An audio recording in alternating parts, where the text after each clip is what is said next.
To many, a soundboard looks like a puzzle of buttons, lights, and switches.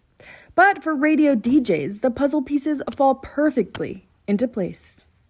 You're listening to KVCU 1190 AM Boulder and online at 1190.radio. I'm your host for the next hour, Jack Armstrong. Let's get it started. Armstrong is the news director at Radio 1190, located in the University Memorial Center basement. First episode to be the 28th. Okay. Jack delivers the news to students on campus, but he also dives deep into music. And he's not alone. Radio 1190 has a large group of volunteers. People that want like an alternative lifestyle to a lot of like what CU Boulder is. They're really looking for something grungier, more experimental, and I feel like those words really describe it pretty well. And it describes their listeners well. Radio 1190 has gathered an audience that tunes in for the diverse music shows. But streaming services are posing a threat to radio stations across the country. I think threat is an understatement. Streaming has infiltrated the music scene and now accounts for more than 85% of U.S. music label sales. Yeah, Spotify and Apple Music are just stomping on this, so it's a matter of really, you find that traction, you find that footing with radio in the community aspect. Radio 1190 is not the only station facing issues.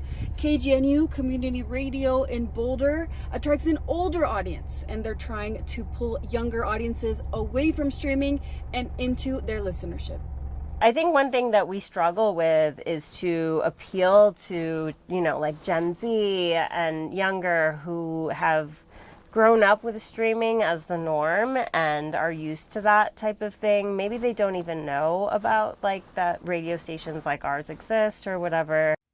Indra Raj is the music director at KGNU, a nonprofit station fueled in the same way as Radio 1190, by volunteers. We're community-led and funded, so the majority of our budget is from listener donations, contributions, solar members, we call them.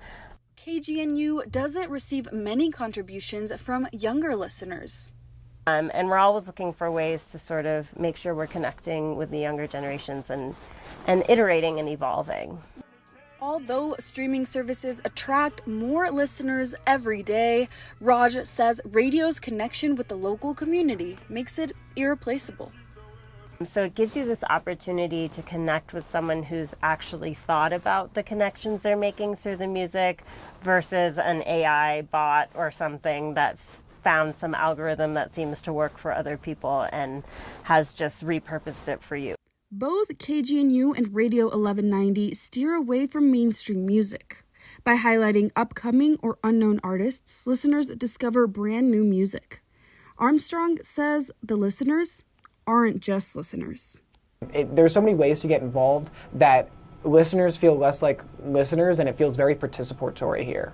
There's something irreplaceable about having someone who loves music and hears it in a human way and then creates a show for you out of that experience. Although Radio 1190 is expecting to remain open for years to come, streaming services are closing the doors of many stations across the country. Radio's sense of community may be the only way stations manage to keep their lights on.